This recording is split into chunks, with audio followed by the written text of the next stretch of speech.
But yeah, I remember there was some, some Reddit drama, and there was some haters in the beginning, and how there were some people complaining that the in-houses were just kind of clicky. So, I mean, thanks for ONYX for hosting these. And I've always wondered, I always see the pros in the top 200 GM boards, but I always wondered about the other people on GM and where they were in the competition scene. So this is a great event. Love it. Yeah, I gotta say, this has been absolutely fun to be able to have a consistently slotted session, because a lot of times there are community run in houses, but I don't know what the gap between them is going to be like. I don't know who's going to show up. I don't know exactly what we're going to do. A lot of it is very touch and go, very impromptu. So to have something a little bit more regimented is definitely highly appreciated in this kind of thing, especially when it's not just the same 10 to 15 players over and over again. This is going to be a good one for sure, and it has been a good one. Yeah, definitely. I mean, it hasn't been too one-sided from the fights, from the matches that I've seen, and I mean, I don't think, at least I don't believe the players are feeling any pressure. I mean, if anything, I feel like the players are having pretty much a lot of fun, but it's just one game per day, unless you're Uki, to really showcase your skills. So, yeah, all the players just having some time to just put all the energy out into that one game. Lost Vikings banned out, and I'm wondering if that's a specific pick or if it's just because Vikings tend to be rather strong the larger a map is. So that could be relevant specifically right here, and there is Fraudfather himself, gone once again. Falstad out of here. Lots of strong picks open right here. Chromie, Sonya, Hogger, those are the ones I'm calling. 3 out of 6 on the Mockery ban list taken up. So I mean, as a Sonya player, I always loved seeing the Sonya, but I mean, what I think I liked in a couple of games ago was one team picked Sonya. Oh. Hey, called it. There we go. Capture on the Sonya. But I did like when you pointed out how Lucio's buffed high five can just pretty much get the Sonya leap just here and out of the way. Definitely something annoying that I hate playing against is Sonya versus that Lucio with the high five. Yeah, and high five, like I said, has a lot of potential for high skill plays, specifically because it's not an instant cleanse like how it works on many other heroes where they have instant cleanses. Instead, it's a dual cleanse, yourself and your target, but there's a travel time component. So like I was saying before, you often want to cleanse yourself on an ally that's not necessarily the direct kill target and then go in on the kill target, or else risk being CC'd on your path in. There's a lot of really cool Lucio micro positioning tech that you can do. Such a rewarding character. Would always love to see it. But you know what else I would love to see? Tracer for at least 1 out of 7 games. Tracer advantage, but I mean, your other 6 heroes on the ban list got the Hogger from Pepper, Hanzo has the Roger, and then BSTApoc has the Chromie. I mean, this is looking like some scary comps so far already for both teams here. Yep, what did I mention? I mentioned Medivh, Uther, Sonya, Hogger, Chromie. Was there any I'm forgetting? Other than Falstad. Falstad, yep. Yeah. That's the whole list. And they're all gone before his 3rd ban. May finally banned in one of these phases. May being very popular today in the in-houses, especially with the slow and the stun. Yeah, and I want to point out that May has been popular in the picks, but not necessarily the bans, which is always an interesting situation to have when you have a hero whose high popularity, but much more in one category than in the other. Like, for example, there are some characters that are way more banned than they are picked because you just cannot let them be played, whereas there are other characters that get through and get picked a lot where they're good, but they're not quite so oppressive, at least in the eyes of the players at hand, that they need to be banned out. So that's always an interesting little category right there, and that very often characters that are super high priority, without being banned out that much, are actually not viewed as super overpowered by the community in comparison to the inverse. Again, super high ban but not super high pick. Regardless, Diablo taken away, and there's a bit of a main tank choke going out right here. And with main tank being picked up by a blue team here, red team will have very limited options for their last pick of main tank. Yeah, I mean, Mal'Ganis, I believe, was one of the tanks that got buffed in the last patch, but haven't seen him really much played today, and it looks really difficult to play a Mal'Ganis against blue team because of their mobility with Lucio. But we're gonna see if blue team, what tank they have. We have Anub'arak. Tychus from Bazarcade. This is looking nasty, dude. Holy crap. Anub'arak able to isolate a target long enough for Tychus to blow them up, especially in conjunction with Sonya Leap, which has been the default pick. I gotta say, with a Cassia in mind, with a Hanzo in mind, those are heroes that are very, very burstable if you're able to get chain CC on them. This is going to be interesting to watch play out in real time. Chromie able to follow up from a long distance. Tychus looking to shred the chain CC target here. However, I do believe that's a strong Johanna pickup. I can't believe I mentioned the tank choke and didn't even bring up that Johanna was still available. Both teams looking all right here, but I gotta say, the burden of execution to prevent teammates from getting bursted on that red team, pretty high. Yeah, and I was like, there's a lot of, responses like just 1-to-1. I mean, you have the long, super long range heroes, MrTyCo on the Hanzo and BSTApoc on the Chromie, but we have the Cassia and Tychus with their auto attacks and their abilities just right down the middle with the lower range but the high damage. In terms of healing, we got two. Lucio being highly mobile, but Brightwing with a mobile global of their own. I'm really interested to see, like, okay, how does this type of comp work out? And the way I'm seeing it right now, my eyes go straight to Tychus, because with the slowing sands, with the Anub'arak stuns, with the leap, I mean, Tychus might just be having a good time just sitting still and minigunning the crap out of everybody if those blinds don't come out. And a Tychus that gets to sit still and minigun the crap out of everybody is going to be a Tychus that does a lot of damage. I remember that was a huge favorite of ours on the University of Houston Heroes of the Dorm team. We particularly had a lot of success running, at the time, the main tank Tychus team composition. What? This was back when armor stacking was present in the game. You could stack multiple armor effects on each other, and thanks to that, it was possible as Tychus to consistently have chain 75 armor throughout an entire team fight, basically allowing him to just stand on the front line and just turret mode to his heart's content. It was insane. We won so many games. Either way, on the blue team, we have Casper on Sonya, Apoc from BSTApoc on Chromie, Zeenarus playing that Lucio, love to see it, Bazarcade on Tychus, and GODZILLA on Anub'arak. And on the red side, we have Pepper playing Hogger, ShadowEagle tanking with Johanna, Roger on the Cassia, MrTyCo on Mr. Hanzo, and Deathstrykes playing the Brightwing. His name is Hanzo Shimada. Hanzo's his first name. He's not Mr. Hanzo. I'll call him Mr. Hanzo. I can call you Mr. Mockery. Yep. All right. You know what? That's fair. Regardless, I gotta say, guys, one thing that y'all don't know about is that the co-caster has such an easier job doing those first 5 hero names than everybody else, because the co-caster can just do this and just open up the scoreboard and just read it off from there, and they don't have to like track anybody down or look with their just look on the screen. They can just read the scoreboard and get all the hero picks there. His job is 10 times easier, so don't listen to a damn thing this man says. As Pepper rotates up to the top lane. I think Mocker's calling me out, looking directly at my computer screen right there, folks. Roger getting the rotation interrupted right now.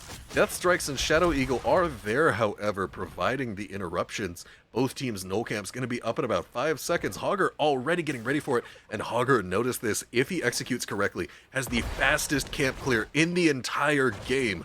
Typically able to clear nulls. This is slightly inefficient due to not using Loot Horde, and wow, I'm actually missing out on kills happening. Alright, Hanzo getting killed in the mid lane thanks to that chain CC combo available and the massive follow-up damage from Tychus, and already some blue siege, not even attempting to go on their nulls, instead just starting the push.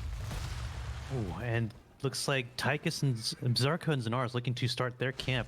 Make it a little bit easier for them to clear out the red team's merc camp, just because it allows the towers to clear them out as well. But the Tychus and the Lucio, it's gonna cap it pretty slow, so we'll see if they can get.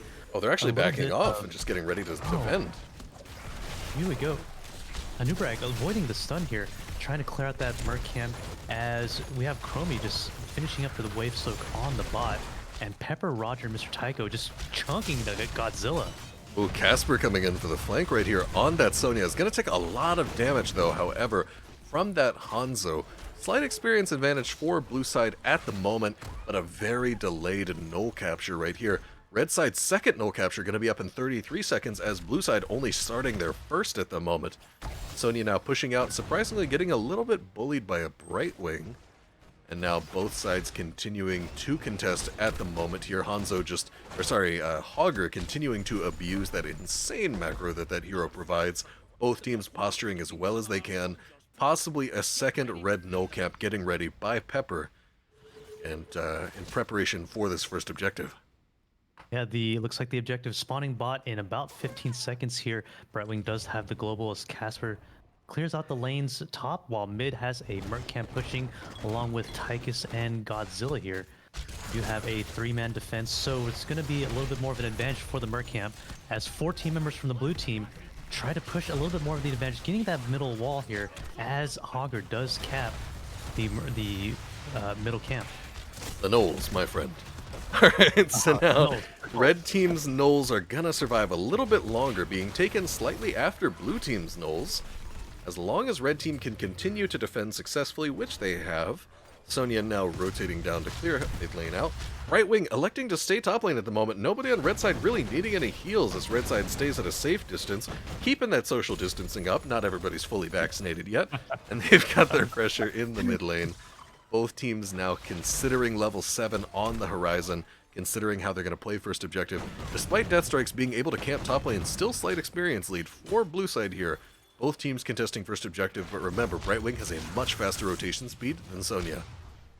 Oh, Bazarcade really chunking down Pepper. Tychus did go bigger they are, but we have a 3-person gank with a... Oh, doesn't quite get it as the Deathstrykes does come down to try to help with that bottom gank on Tychus.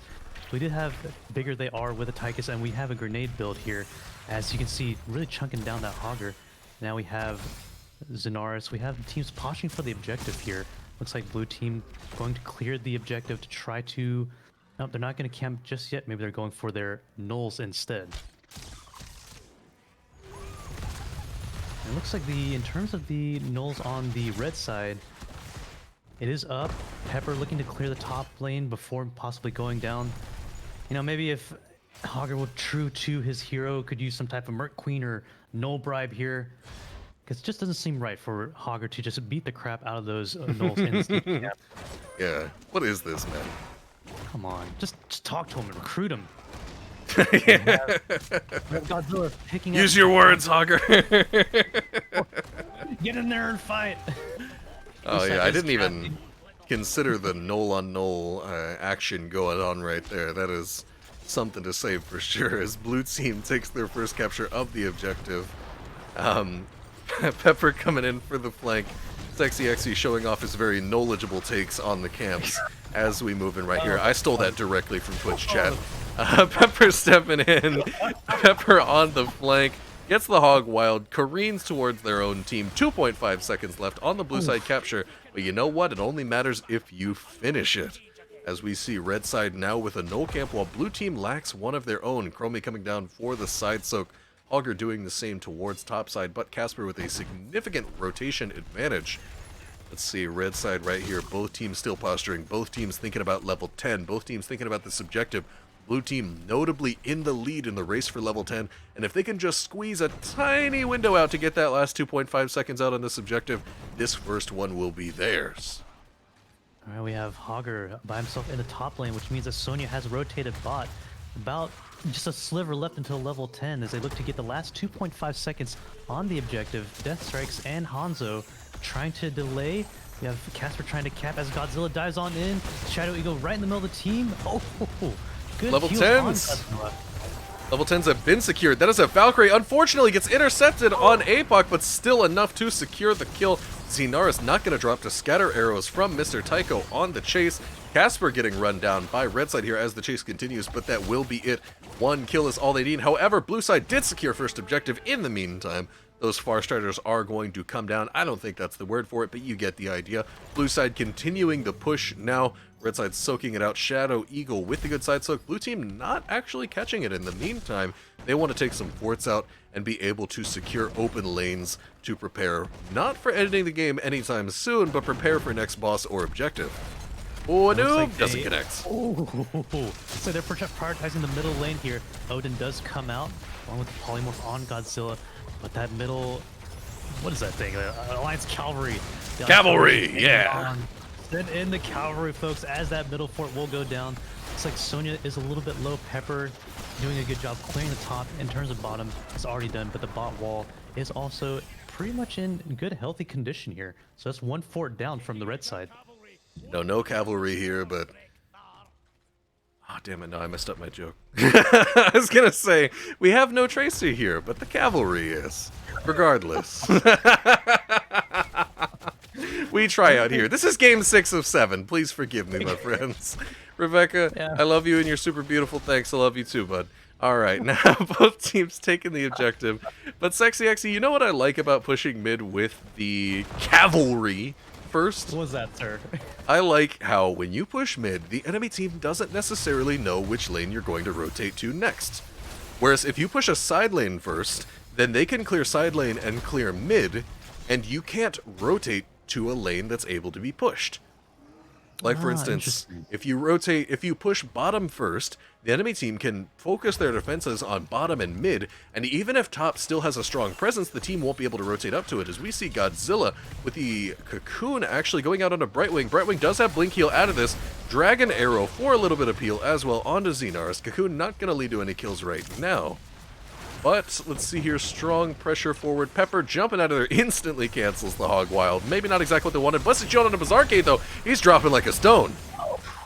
Ooh, the high five did come out for Tychus, but Tychus, even though it was blinded, was able to get just deleted by the red team there. I mean, Tychus was looking for some blood with a minigun, but it was nice polymorph and a nice engage by ShadowEagle there with the Blessed Shield, seeing the Tychus. Yeah, Valkyrie not even necessary, but I wonder if it could have led to another kill after the Tychus.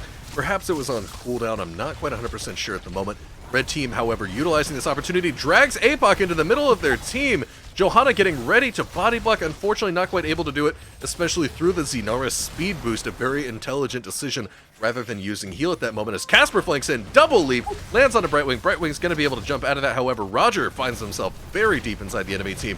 Oh, Impale and Burrow Charge, very well done by Godzilla, landing a combo. Zeenarus not quite the boop that he wanted onto ShadowEagle. Wanted to push ShadowEagle into his team, push it to the side, not quite enough to generate the kill. However, blue team already shifting gears, pushing down this bottom fort. Odin, a huge signifier of that, getting a lot of damage out with that range. Red team sorely lacking in options to be able to stop this, and now with the 3-on-5, they know there's no point in contesting it. They back off. That fort is for the blue team. They take their gnomes. This is such great high-level play from both. One thing I wanted to point out with Deathstrykes on the Brightwing was when the Valkyrie pulled in the Chromie, Deathstrykes opted to silence the Lucio so he wouldn't be able to high-five the Chromie from the Valkyrie. But even though they weren't able to get the kill, that was almost a kill confirm. It just comes to show that there's just so much subtlety with these teams. They're really just putting out the best for the scouts that are watching right now. So good playing by both as the red team looking to cap the objective with 37 seconds and starting to decrease. Yeah, I love what you mentioned about trying to show out their scouts. You know, HOTS has always had an interesting problem where it's like, do you take established players or do you try new blood?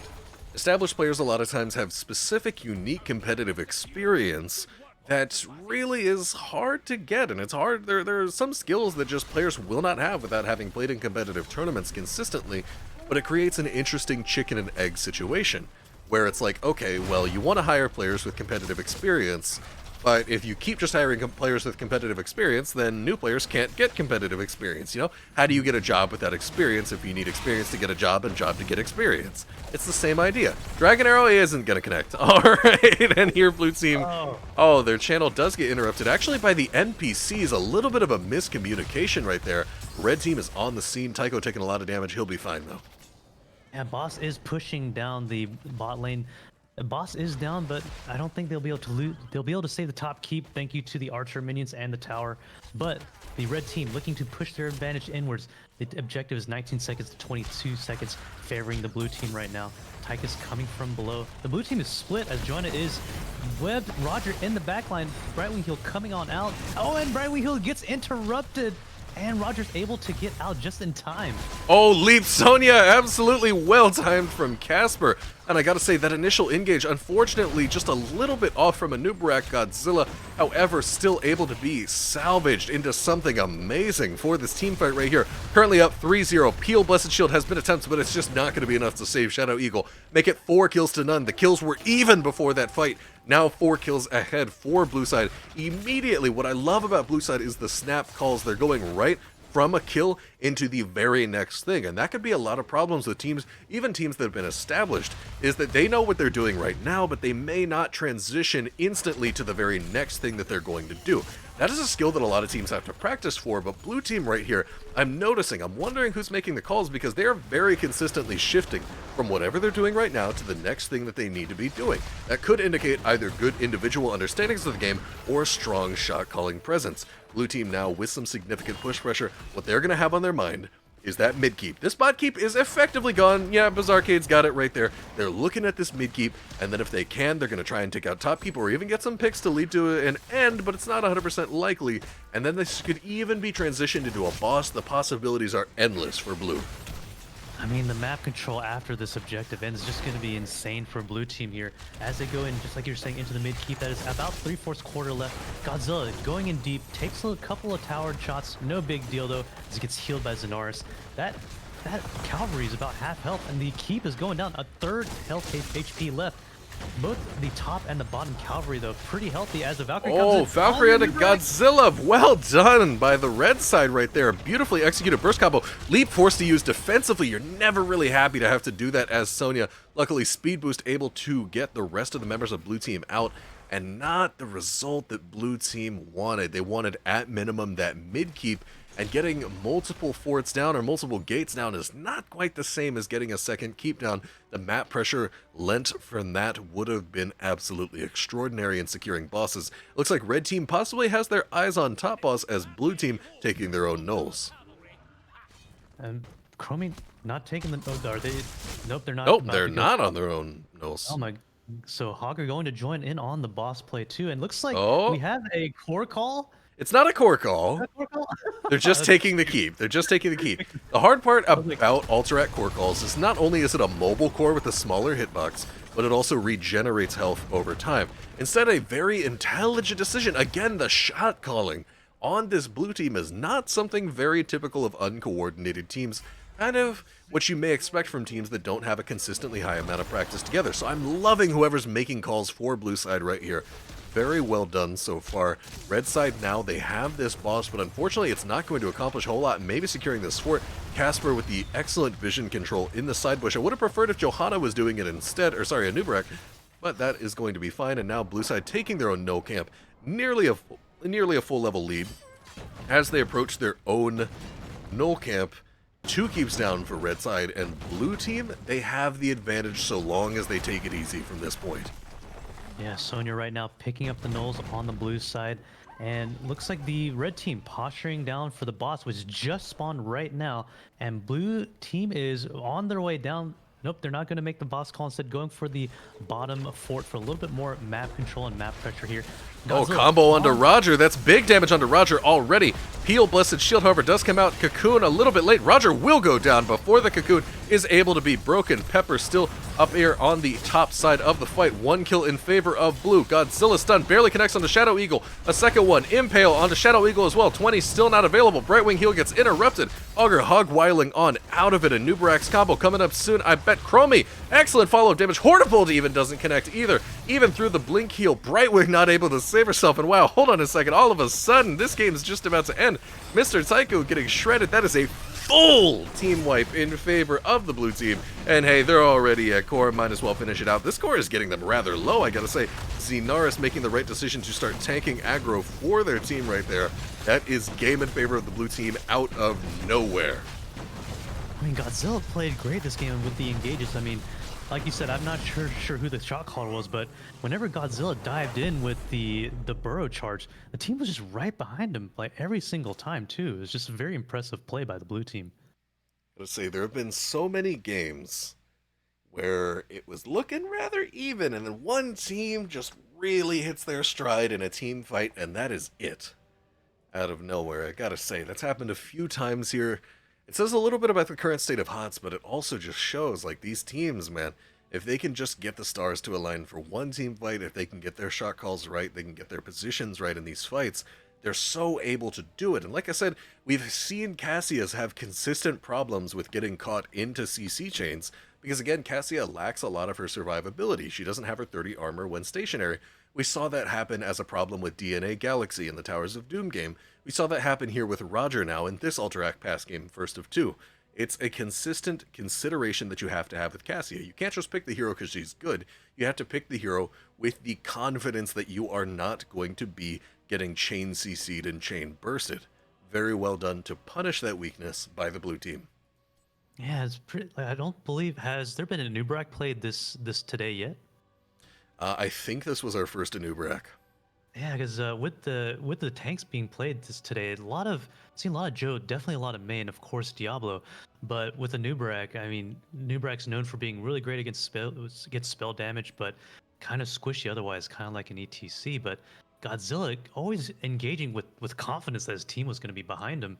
So whether it was the shot calling or whether it was just being able to catch some of the red team's players out of position, as opposed like the Cassia you were mentioning, I I mean, as a tank player myself, I'm very impressed with the way that Godzilla is always able to, you know, make it very apparent for his team, like, hey, this is the hero that I'm going for.